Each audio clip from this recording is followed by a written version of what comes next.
Hello everybody, welcome back. Today as well we have got you another video, and in this video I'll show you how you can simply redeem your Google gift card. But before that, please do make sure to like our video, subscribe our channel, and yes, without any further delay, let's start our video.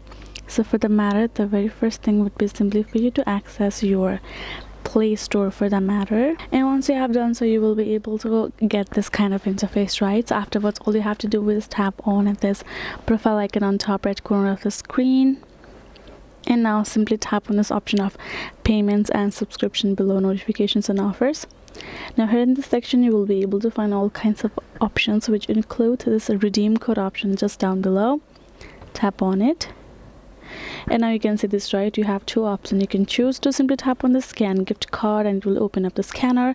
Now simply scan your gift card number and you will be done. It will simply light up this option redeem. You can tap on it and your gift card will be redeemed. Otherwise, simply entering the code on top over there and tap on redeem and you are done.